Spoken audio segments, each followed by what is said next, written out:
모두가 만들 거라고 했지 내려본 한지 빠르게 살아내고 지금 생각 때문에 머리 한 길은 없어 한 길은 직업 유아를 다 떠나서 인간 누구나 가지고 있는 외로움과 아픔에 대한 이야기, 타인이랑 혹은 자신이랑 소통을 하지 못하는 모든 사람이 저는 결국 아웃사이더라고 생각을 해요. 그래서 나도 아웃사이더고 너도 아웃사이더다. 근데 같이 아파할 때 이 아픔이 해소가 된다는 게 아니라 같이 아파할 때 덜 아플 수 있지 않을까. 그러니까 같이 아파하자. 청춘 페스티벌 2014 이번 생은 글렀어요. 그래도 우리는 졸라 젊다.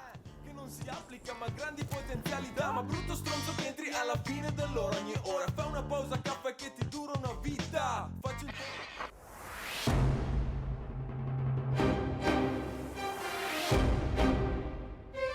저를 치료해줘 사람 어디 없나 가만히 놔두다가 끊임없이 덧나 사랑도 사랑 돌아보다가는 말로는 꽤나 부족한 걸 알아 떠나란 한마디조차 내게는 짐이 될 것 같아 왜 그랬을까 그땐 왜 그랬을까 가지고는 없어도 난 너만 있으면 행복했는데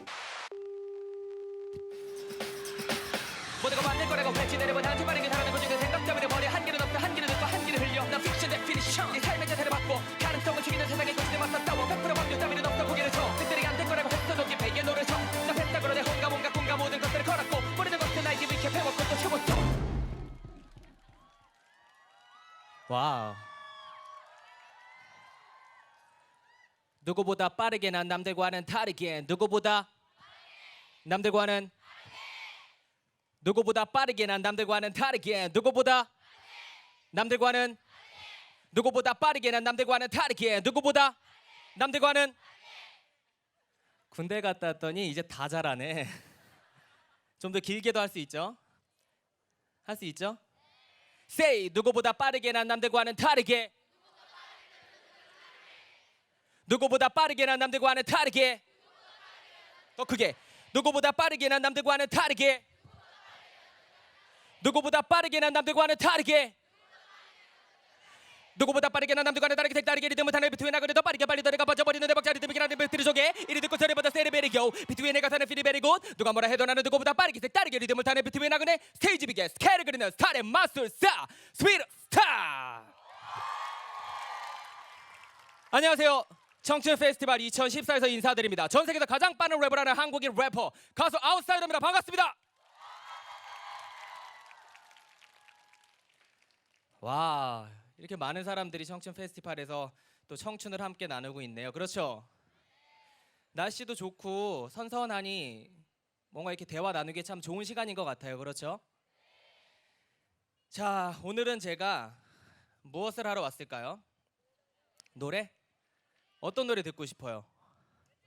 외톨이? 바로 갈까요 바로? 하지만 오늘은 제가 공연자가 아닌 강연자로서 여러분과 함께 하기 위해서 이 자리에 나왔어요. 막 빠르게 랩하고 있어야 될 것 같은데 마이크를 잡고 하지만 저는 강연도 누구보다 빨리 합니다. 네, 귀를 쫑긋 여시고 들으셔야 돼요. 아셨죠? 제 이름이 뭐죠? 뭐라고요? 그렇다면 아웃사이더는 무슨 뜻일까요? 외톨이?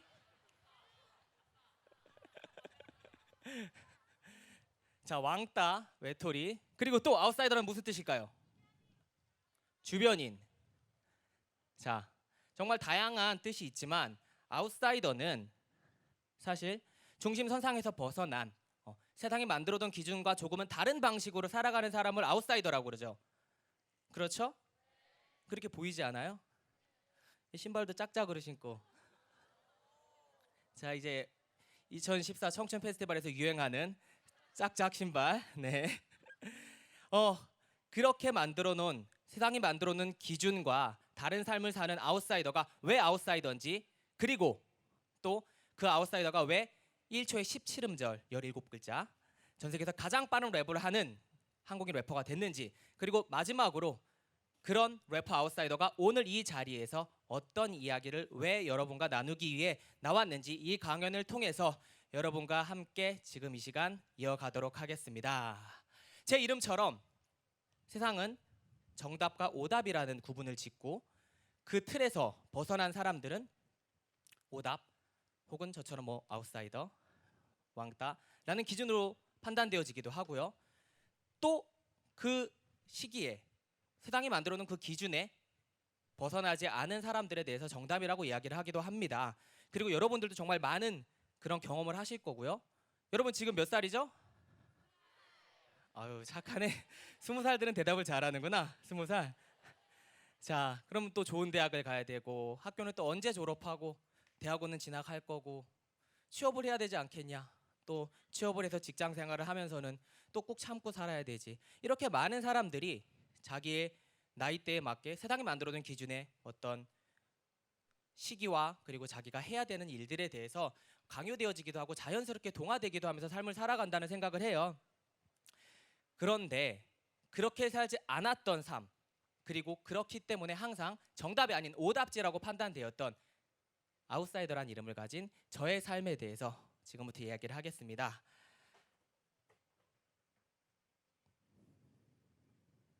준비됐죠? 저는 여러분과 똑같이 고등학교 시절부터 공부를 좀 열심히 했어요. 잘했어요. 성적도 꽤 좋았어요. 네, 꽤 좋았고 원래 꿈이 가수가 아니었어요. 원래 꿈이 뭐였을까요? 의사 같은 거 할 것 같아. 변호사. 자, 의사, 외과 의사 장준혁 좀 닮았나요? 김석주 변호사. 네, 죄송합니다. 제가 정말 좋아하는 선배님이 김명민 선배님 닮았다는 얘기를 많이 들었었는데 공감을 전혀 안 하네요. 자, 저는 원래 꿈이 언론인이었어요. 기자가 꿈이었고 소설가가 꿈이었어요. 그래서 학창 시절부터 이제 항상 글을 쓰고 언론인이 되기 위한 공부를 했었고 준비를 했었어요. 그렇게 세상이 만들어 놓은 기준처럼 좋은 대학에 가서 좋은 직장에 취직해서 좋은 언론인이 되겠다라는 꿈을 가지고 학창 생활을 했었는데 고3 때 다들 수능 시험 때문에 되게 많은 준비를 하잖아요. 근데 제가 머리가 그렇게 좋지는 않았어요. 그냥 눈에 보여지는 거 어떻게든 외우려고 노력하는 타입이지 그렇게 똑똑한 사람은 아니었던 것 같아요. 그래서 제가 수능 시험을 봤을 때 제가 대학으로 따지면 산수학번, 공이학번이었는데요. 원래 어려 보여요. 네, 원래 젊어 보여요. 네. 그 당시에 01년도에 수능이 너무 어렵게 나온 거야. 특히 언어 영역이 너무 어렵게 나왔어요. 그래서 수능 점수가 보통 평균 한 50점 정도가 떨어졌는데 저는 한 100점 정도가 떨어진 거야. 그래서 원하는 대학에 가지 못하는 성적이 돼버렸어요. 원하는 대학, 원하는 과에. 근데 마지막 한 가지 희망을 걸고 있었던 게 있었는데 제가 학창시절에 항상 글짓기 대회 나가고 논술대회를 나가면서 수시로 학교를 진학을 하기 위해서 준비를 많이 했었어요. 그런데 마지막 대회 나갔던 전국대회까지도 아무런 소식이 없길래 이제 어떻게 해야 되나? 난 내가 원하는 대학에 원하는 과에 진학을 하지 못하겠구나 라는 여러분이 고민하는 것과 비슷한 그런 고민을 했었어요. 그리고 2차 수시가 끝나고 이제 졸업을 앞두고 있는 시기에 시청에서 연락이 왔어요.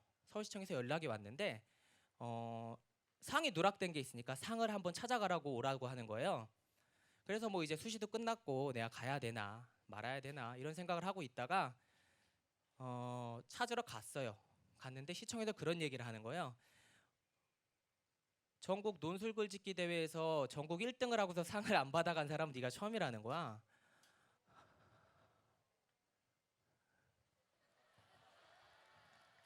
아니 공부를 잘했다니까요. 글도 잘 썼고. 그래서 그 당시에 서울시장님이 고건서울시장님이셨는데 세종문화회관에서 이제 고건시장님께서 주시는 상을 전국대 1등 상을 유일하게 받아가지 않았던 그런 학생이 돼서 함께 대회 나갔던 친구는 웅변으로 3등으로 입상을 해서 저기 K대학에 이제 원하는 과에 진학을 했고 저는 전국 1등을 하고도 황당하게 학교에 연락 통보가 늦게 됐다는 이유로 집에 아무도 전화를 받지 않았다는 이유로 전국대 1등을 하고서 유일하게 수시로 대학을 진학을 하지 못했던 학생이 됐죠.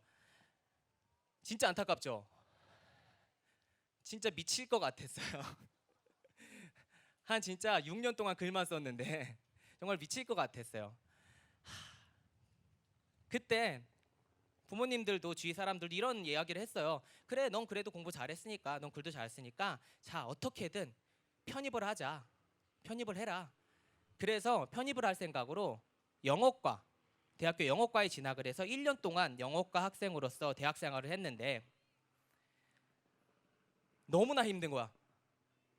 내가 원하는 일이 아닌, 내가 원하는 공부가 아닌 거를 하루, 한 달, 한 학기, 1년 동안 하는 게 너무나 힘든 거예요. 그래서 결심을 했어요. 아, 진짜 내가 좋아하는 일이 뭘까? 진짜 좋아하는 일이 아니면 하루, 한 달, 한 학기, 1년 동안도 버티기 힘든데 어떻게 이 생활을 해야 될까? 라는 고민 끝에 세상이 만들어 놓은 기준이었죠. 학교를 졸업하고 편입을 해야 된다는 그 모든 것들을 다 때려치고 그냥 휴학을 하고, 그리고 취미였던 음악을 통해서 내가 기자로서, 내가 소설가로서 하고 싶었던 이야기를 꺼내나 보자 라는 생각으로 무작정 언더그라운드 씬에 뛰어들었어요.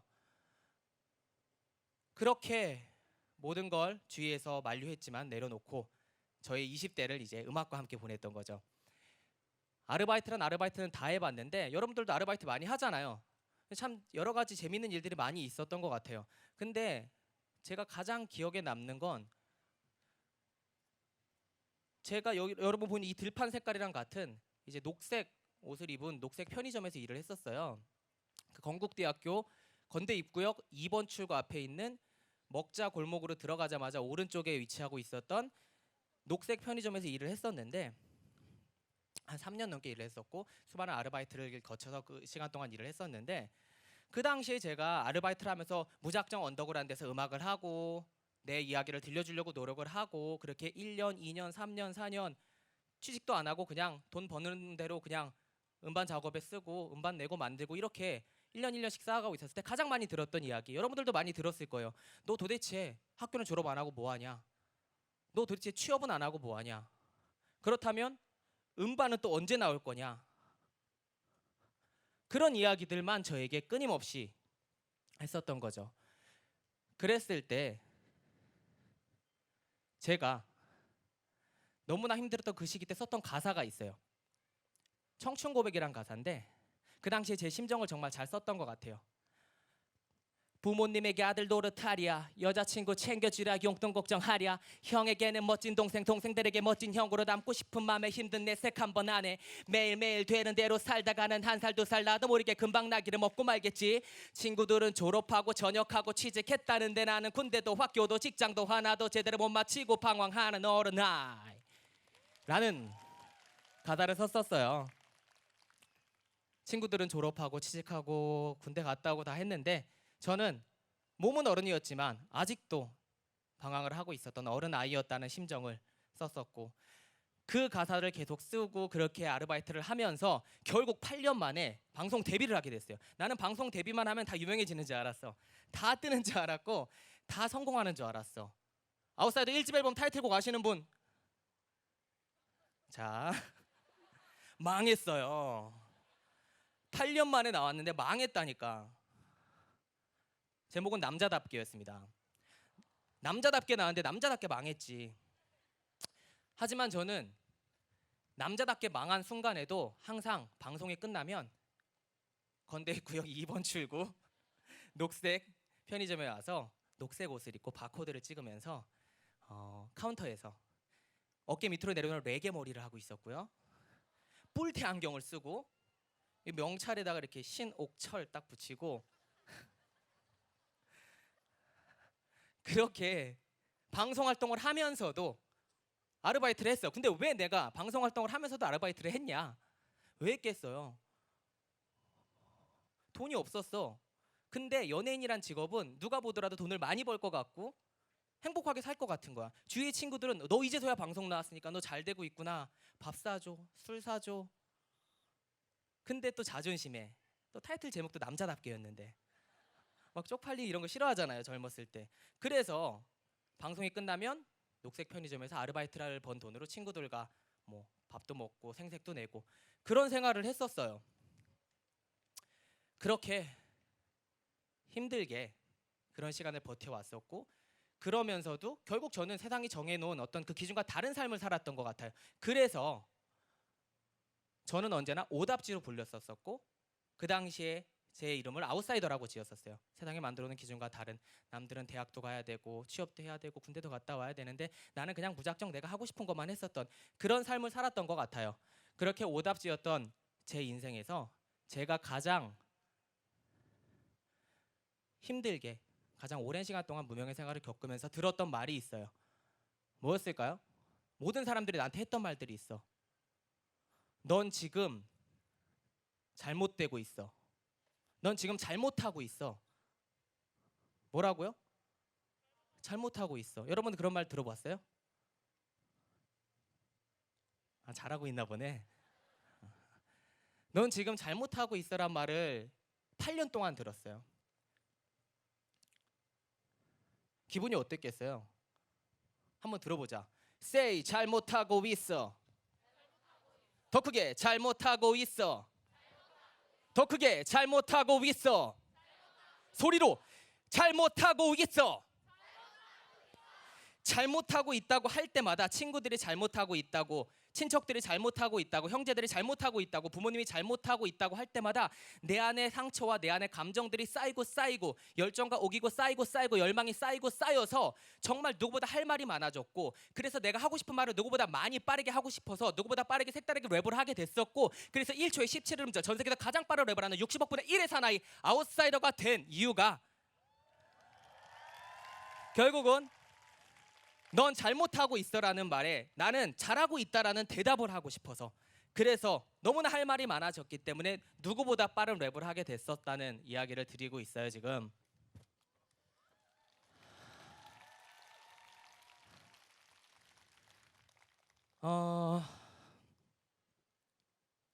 그렇게 해서 모두가 안 된다고 하고 모두가 잘못하고 있다고 했지만, 그래도 저는 여전히 멈추지 않고 제 선택을 했었고 제가 거래다의 길에 대해서 노력을 했었어요.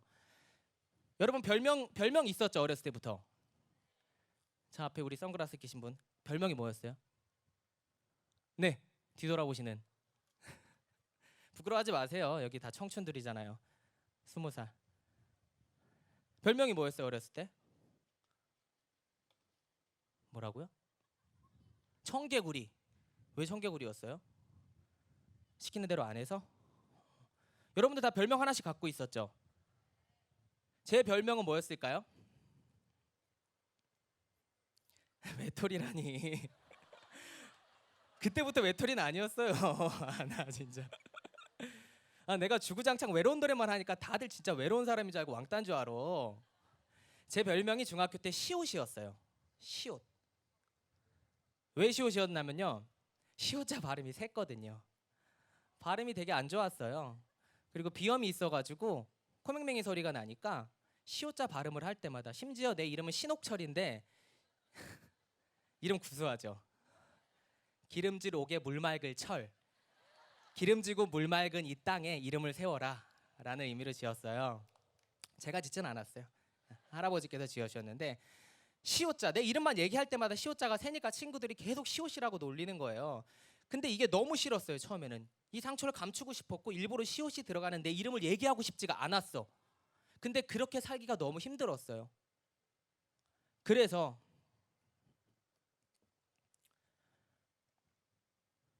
이 찰나에 원래 음악이 나와야 되는데 PPT가 안 보이네요.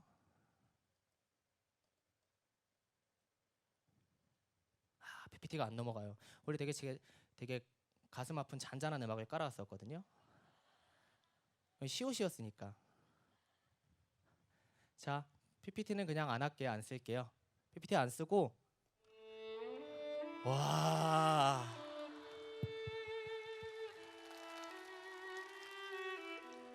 제 별명은 시옷이었어요. 시옷자 발음이 셌었고요. 친구들은 제가 시옷이라는 이름을 얘기할 때마다, 신옥철이라는 이름을 얘기할 때마다 형을 형이라 부르지 못하듯이 내 이름을 내가 말하지 못하는 그런 놀림을 받는 생활을 했었어요. 언제까지 이 말투로 할 거라고요? 그래서 극복을 하고 싶었어요. 왜냐? 힙합이니까. 나는 랩을 했으니까. 그래서 랩을 한 다음에 일부러 시옷자가 들어가는 발음들만 가지고 랩을 하기 시작했어요. 랩에는 라임이라는 게 있잖아요. 스테이지 위에 스케일을 그리는 스타의 마술사 스피드스타. 끊임없이 시옷자가 들어가는 라임들을 반복하면서 내가 안 되는 시옷자 발음을 주구장창 했었어요. 주구장창 해도 안 되는 거야. 그리고 비염 때문에 코가 막히니까 도저히 발음하기가 힘들었었어요. 그래서 뛰면서 시옷자 발음을 했어요. 뛰면서 호흡은 안 되고, 원래 코로 숨을 들이마시고 입으로 숨을 내뿜어야 되는데 코가 막혀 있으니까 입으로 들이마시고 입으로 내뿜으면서 랩을 했어야 돼요. 아가미가 따로 있진 않았고. 그렇게 해서 결국은 나에게 가장 약점이었던 시옷자 발음을 내가 가장 멋있는 발음을 할 수 있는 라임으로 쓸 수 있는 래퍼가 됐고요. 그렇게 내 자신의 장점을 극복해 나가면서 1집 앨범 타이틀 뭐라고요?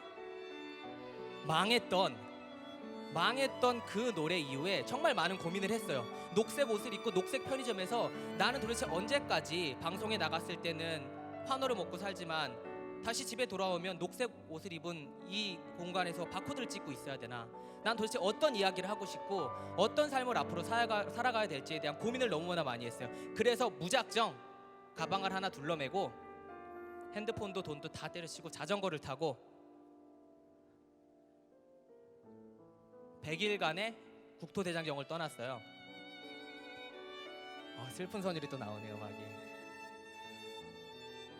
하루에 10시간씩 자전거를 밟고 서울, 대전, 대구, 부산, 울산, 충주, 청주, 광주, 완도까지 가서 배를 타고 제주도에 가서 제주도를 돌고 100일 동안 세상과 사람과 자연과 소통하면서 제 자신을 돌아보는 시간을 가졌었는데,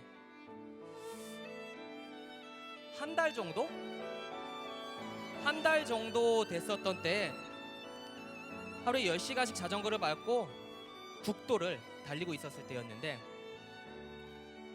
끝이 안 나는 거야. 국도가 10시간을 달려서 6시, 7시가 됐는데 해는 저물어서 어두워졌는데 이 국도에 끝이 안 보이는 거예요.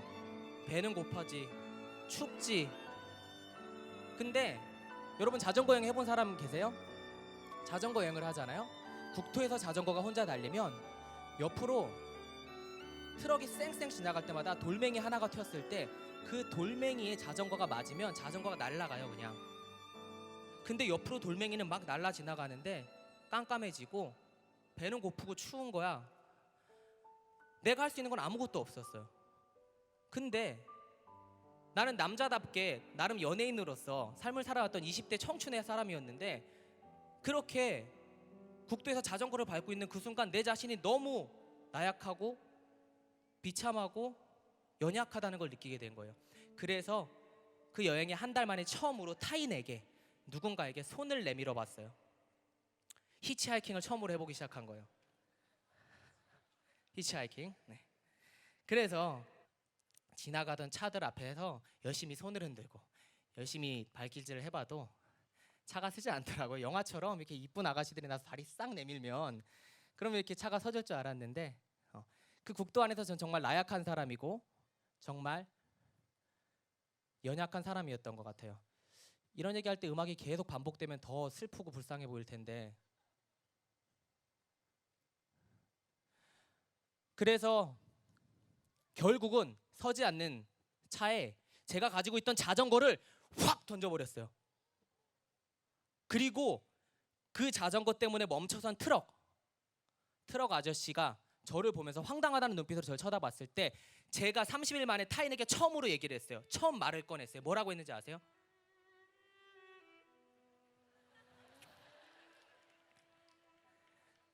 오늘 음악이 아주 다시 들어갔네. 조금 더 크게 나면 더 슬플 것 같아요.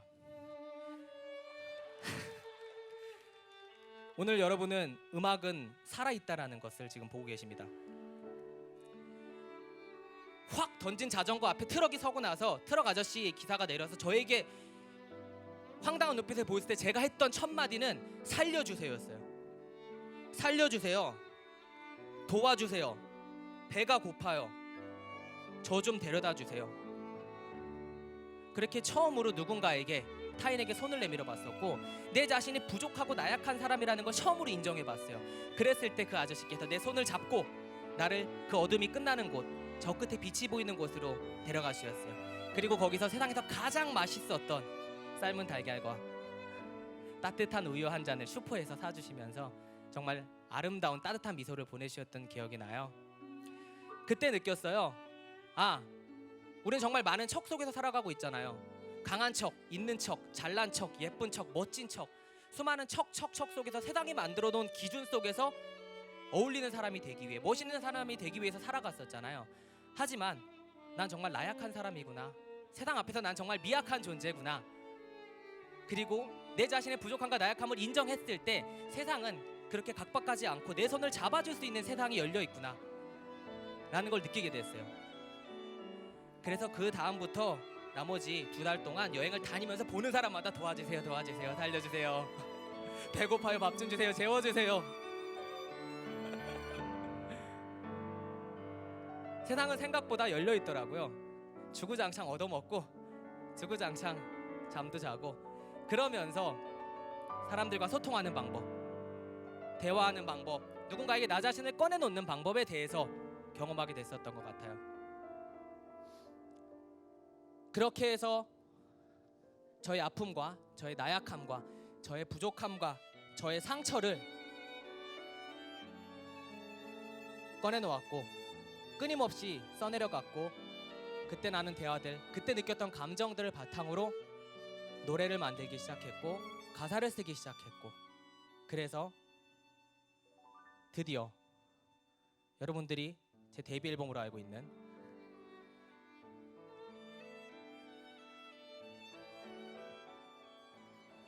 음원 차트 1위, 앨범 발매 차트 1위, 라디오 노래방 불법 음원 차트 1위, 불법 음원 차트까지 1위를 석권했던 이 노래가 국토대장 경의 끝에 나오게 됐습니다. 반주 좀 올려주세요. 살아있는 자들의 목소리를 내게 들려줘. 청춘 페스티벌 check it out, outsider check it out. 매번 상처받고 짓밟혀도 never, 포기는 없어 때론 힘들어 놓고 싶은데도 손을 꽉 움켜쥔 채로 난 상처받은 영혼을 위로하는 마에스트로 outsider. 상처를 치료해줘 사람 어디 없나, 가만히 놔두다가 끊임없이 덧나. 사랑도 사람 한번 따라 불러볼까요? 혼자인 게 무서워 난 잊혀질까 두려워. 상처를 치료해줘 사람 어디 없나, 가만히 놔두다가 끊임없이 덧나. 사랑도 사람도 너무나도 겁나. 혼자인 게 무서워 난 잊혀질까 두려워. 언제나 외톨이 맘의 문을 닫고 슬픔을 등에 지고 살아가는 바보. 두 눈을 감고 두기를 막고 캄캄한 어둠 속에 내 자신을 갖고 365일 1년 내내 방황하는 내 영혼을 조작기를 잡으제 회로 몰아치는 허리케인 졸라매는 허리끈의 방향감을 상실하고 길을 잃은 소리꾼. 내게 안에 숨어있는 또 다른 너와 싸워. 그녀가 떠나갈 때 내게만 있었지 너는 곁에 있어도 힘들게 아닌 것 같다고. 맞으면 뺏겨버리는 칼날 같은 사람, 심장이 얼어붙은 차가웠던 사랑. 그에게 1분 1초가 사는 게 그냥 매일매일 너무나 두려워.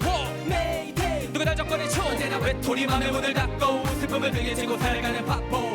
두 눈을 감고 두기를 막고 캄캄한 어둠 속에 내 자신을 갖고. 언제나 외톨이 맘의 문을 닫고 슬픔을 등에 지고 살아가는 바보.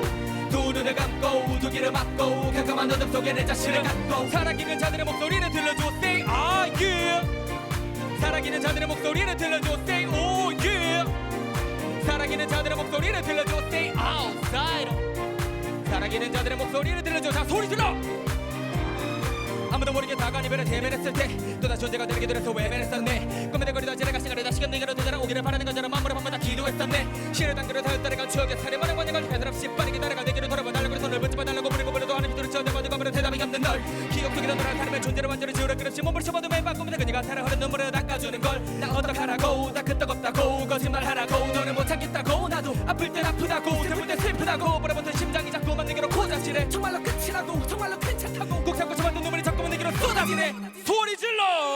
상처를 치료해줘 사람 어디 없나, 가만히 놔두다가 끊임없이 덧나. 사랑도 사람도 너무나도 겁나. 혼자인 게 무서워 난 잊혀질까 두려워. 상처를 치료해줘 사람 어디 없나, 가만히 놔두다가 끊임없이 덧나. 사랑도 사람도 너무나도 겁나. 혼자인 게 무서워 난 잊혀질까 두려워. 언제나 외톨이 맘의 문을 닫고 슬픔을 등에 지고 살아가는 바보.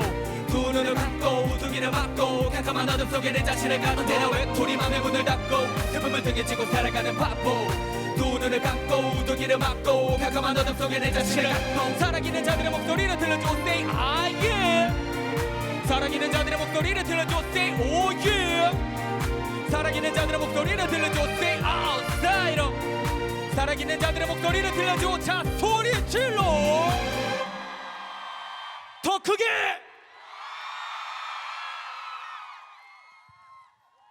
와우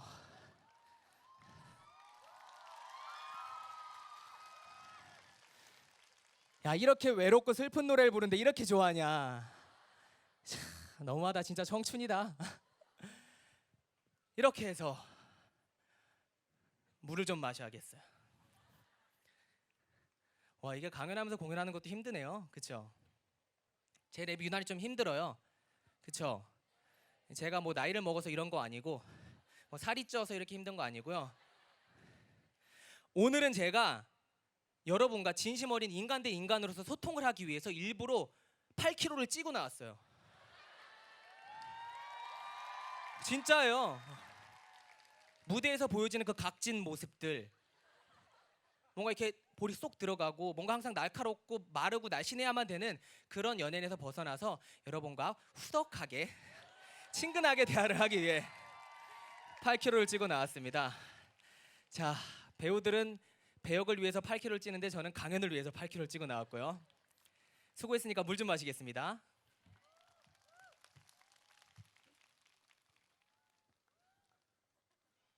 오 맛있네요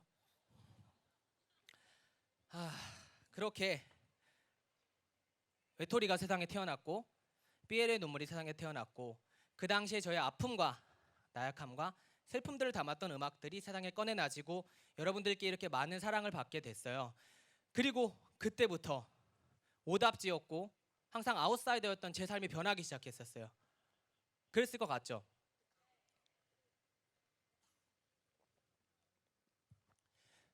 그렇게 외톨이라는 노래 이후로 진심 어린 자신과의 소통 이후로 제 삶이 바뀌기 시작했고 그렇게 하나둘씩 제 자신을 꺼내놓는 일을 게을리하지 않고 차근차근 하게 됐어요 그러면서 제가 깨달은 게 한 가지가 있어요 세상이 만들어놓은 기준과 결코 다르다 할지라도 타인이 만들어놓은 삶의 기준과 다르고 벗어난다고 할지라도 나만의 가치관과 나만의 신념을 가지고 무엇이든 하면 성공할 수도 있고 인정받을 수도 있고 가장 행복할 수 있겠구나 타인이 만들어놓은 기준이 아닌 내 자신이 원하는 것을 하는 삶 진정으로 깨어있는 삶을 여러분들이 사시기를 바라면서 첫 번째 이야기였고요 첫 번째 메시지였고요 왜 웃어요? 얘기 길게 할까봐? 2배속으로 해줄까요?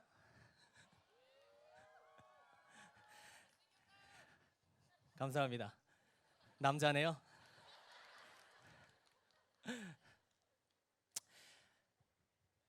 참 보기 좋아요 여러분 부채질하고 있는 것도 보기 좋고요 이렇게 편하게 앉아있는 것도 보기 좋고요 이렇게 꽉 차서 이 시간을 함께 한다는 것도 너무 좋은 것 같아요 그렇게 해서 저는 정말 하루에 스케줄을 8개씩 뛰고 정말 끊임없이 그렇게 부르고 싶었던 노래를 마음껏 부를 수 있는 무대 그리고 환경 그리고 여러분처럼 이렇게 많은 환호를 해주는 그런 생활을 하게 되면서 외롭고 쓸쓸했고 아웃사이더였던 삶이 변하기 시작했어요 그리고 저는 그게 영원할 것만 같았어요 영원히 나는 행복하고 인기 가수이고 1위 가수일 것만 같았어요 그런데 그렇게 6개월 동안 주구장창 노래를 부르던 어느 날 이렇게 무대 위에 올라왔는데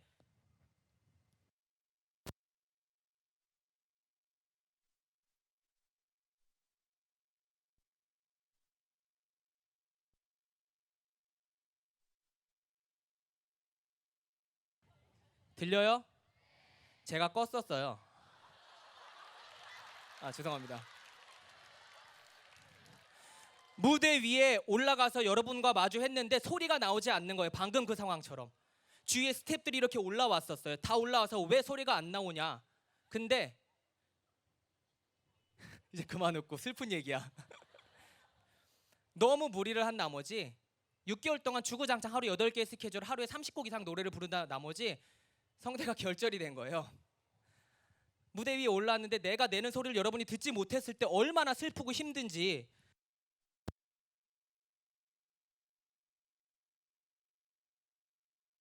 그때 내가 얼마나 무기력한 사람이 되고, 또 올라오셨나? 죄송합니다. 박수 한번 주세요. 이렇게 긴급 상황에서도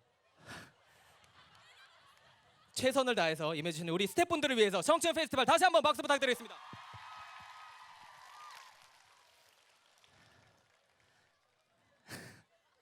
또 끌까? 그렇게 해서 성대 결절이 왔어요. 아무리 노래를 해도 노래가 나오지 않았고 소리가 나오지 않더라고요. 그래서 고민하고 노래를 하다가 군대 입대하게 됐어요. 29살이었죠. 29살에 이제 군에 입대를 하게 됐었고, 그렇게 영원할 것만 같았던 행복했던 시간들이 목소리를 잃기 시작하면서부터 나락으로 빠지게 됐던 것 같아요. 군에 입대하고 나서 29살의 나이로 이제 많은 친구들과 강원도 원주에서 함께 당연히 대한민국의 남자로서 국방의 의무를 해야 됐었고, 함께 부닥끼고 나누면서 너무나 답답한 상황들도 많이 있었어요. 제 친구들, 동생들, 선배들은 방송에 나와서 정말 열심히 행복한 모습으로 노래를 하고 있었을 때, 저는 이제 이등병이어서 대걸레질을 하면서 정말 안타까운 마음으로 그렇게 군 생활을 하기도 하면서, 그리고 군 제대 후에도 저는 영원할 것만 같았던 그런 저에 대한 기억들이 여러분들 마음속에서는 사그러들기 시작했었고, 하나둘씩 줄어들기 시작했었고, 그때 너무나 힘들었던 것 같아요. 그때 어떤 생각을 했었냐면, 삶이란 내 뜻대로 되지만은 않을 수 있구나. 불가항력적으로 내 의지와는 다르게 삶은 끊임없이 나에게 위기와 불행과 상처와 또 한편으로는 기회를 줄 수 있구나. 언론인이 꿈이었던 일반인 학생에서 전국대 1등을 하고 나서도 원하는 대학에 가지 못해서 시작한 취미로 하던 음악이 많은 사람들에게 사랑을 받게 되는 기회를 갖게 된 행복도 누려봤고, 그 행복을 너무나 많이 감사한 마음으로 사랑을 받으며 살아오다가 갑자기 목소리가 나오지 않아서 군에 입대를 하게 되는 그런 나락으로 빠지는 시간도 경험해봤고, 우리 뜻대로 되지 않는 너무나 많은 일들이 여러분 곁에도 일어나고 있잖아요. 언제 직장에서 잘릴지 모르고, 언제 취업이 안 될지도 모르고, 내가 정말 친하게 지내는 친구와 당장 싸워서 의절할지도 모르고, 그 수많은 사랑들이 우리 뜻대로 되지 않지만 가장 중요한 거, 내가 멈추지 않았던 거, 그것만큼은 가장 중요하다라는 말씀을 전해드리고 싶었어요. 인생은 롤러코스터와 같아서 아래로 떨어지고 있었을 때도 언젠간 올라갈 거기 때문에 좌절하고 포기하지 말고, 위로 올라갔다고 하더라도 언제 떨어질지 모르기 때문에 자만하지 말 것. 하지만 가장 중요한 건 어찌됐건 앞으로 나아가고 있는 거, 오르락 내리락 하면서 끊임없이 앞으로 나아가고 있었을 때 인생은 여러분들의 힘을 실어주는 가장 큰 원동력이 된다라는 사실을 말씀을 드리고 싶었어요. 박수 한번 주세요.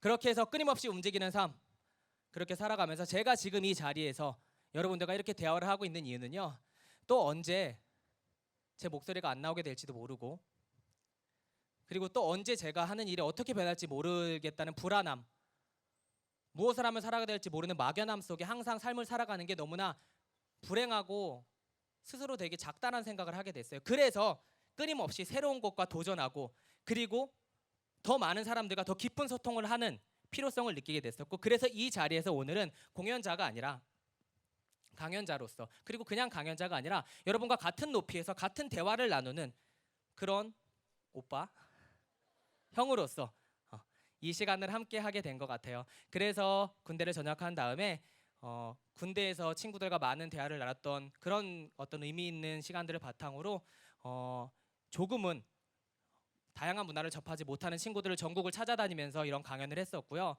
그리고 또 다양한 분들과, 여러분들 좋아하시는 혜민 스님, 예인 수녀님, 수원 시장님, 장미란 역도 선수부터 시작해서 다양한 분들과 소통을 하면서 이렇게 제 자신의 나약함을 꺼내놓기도 하고, 여러분과 여러분의 이야기를 듣는 시간을 가져오면서 이렇게 오늘은